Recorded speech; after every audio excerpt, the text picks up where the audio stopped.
السلام علیکم ورحمۃ اللہ وبرکاتہ۔ آج ہم بات کریں گے کہ مرنے کے بعد انسان کو ہم کیا کیا چیزیں پہنچا سکتے ہیں۔ اکثر لوگ پوچھتے ہیں قرآن خوانی کے حوالے سے، تیجا، 40واں، 11ویں، 10واں، 20واں، تمائی، چھمائی، نمائی، سالانہ یعنی کہ برسی، اس کے حوالے سے کہ ہم اپنے مردوں کو کچھ پہنچانا چاہتے ہیں۔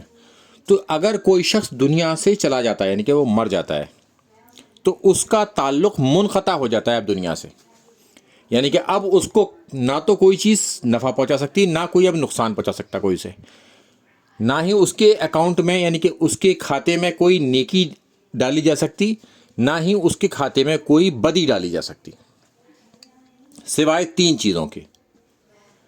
وہ کیا ہیں کہ اس نے کوئی ایسا صدقہ کیا ہو جو صدقہ جاریہ بن جائے۔ مثال کے طور پر اس نے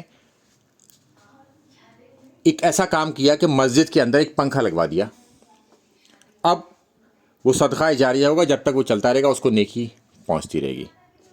دوسرا، ایسا عمل جس سے فائدہ اٹھایا جائے۔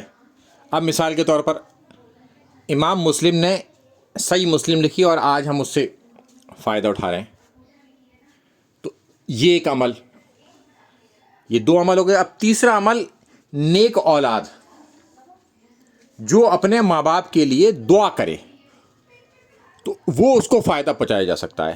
اب یہ نہیں ہو سکتا کہ میں نے جو ہے نا قل ہو اللہ پڑھا تو میرے پڑوسی کے والد کو پہنچ جائے گا، یا ہم 10 لوگوں نے بیٹھ کے قرآن خوانی کر لی تو ہمارے محلے کے ایک شخص کو اس کا ثواب پہنچے گا۔ ایسا نہیں ہوگا، سوائے ان 3 چیزوں کے کوئی چیز اس تک نہیں پہنچ پائے گی۔ تو یہ بات بالکل اچھی طرح سے سمجھ لیں کہ یہ جتنی بھی باتیں ترکیبیں سکھائی جاتی ہیں ان کا قرآن اور حدیث سے کوئی تعلق نہیں ہے، یہ ان کی اپنی من گھڑنت باتیں ہیں جو انہوں نے یہ سمجھ لیا ہے اور سمجھانے کی کوشش کی ہے کہ یہ قرآن تو مردے بخشوانے کی کتاب ہے۔ تو اکثر لوگ یہی سمجھ بیٹھے ہیں کہ قرآن سے مردے بخشوائے جائیں گے، لہٰذا وہ قرآن کو سمجھنا ہی نہیں چاہتے، اس لیے چونکہ قرآن کہہ رہا ہے کچھ اور وہ سمجھ رہے ہیں کہ یہ مردے بخشوانے کی کتاب ہے۔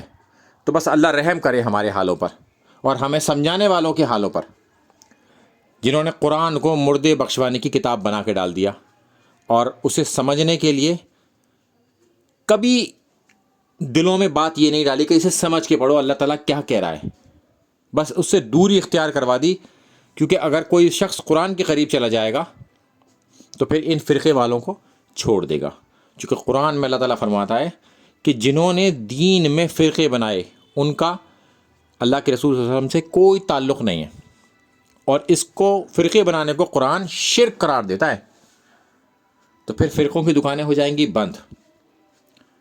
تو اس لیے نقصان بڑا نہ ہو جائے تو اس لیے قرآن تک جانے ہی مت دو، کہہ دو کہ جو بھی اس کے پاس جائے گا وہ گمراہ ہو جائے گا۔ آپ کو کسی کے کنٹرول میں رہ کے سیکھنا ہے۔ کبھی یہ کہتے ہیں کہ ہمارے بابا کی کتاب کو اگر تم ڈائریکٹلی پڑھو گے تو گمراہ ہو جاؤ گے، یہ کبھی نہیں کہتے، نہ کہیں گے، کیونکہ انہیں اپنے فرقہ چمکانا ہے۔ قرآن کے بارے میں اور حدیث کے بارے میں یہ ہمیشہ بات کہیں گے ایسی۔ السلام علیکم ورحمۃ اللہ وبرکاتہ۔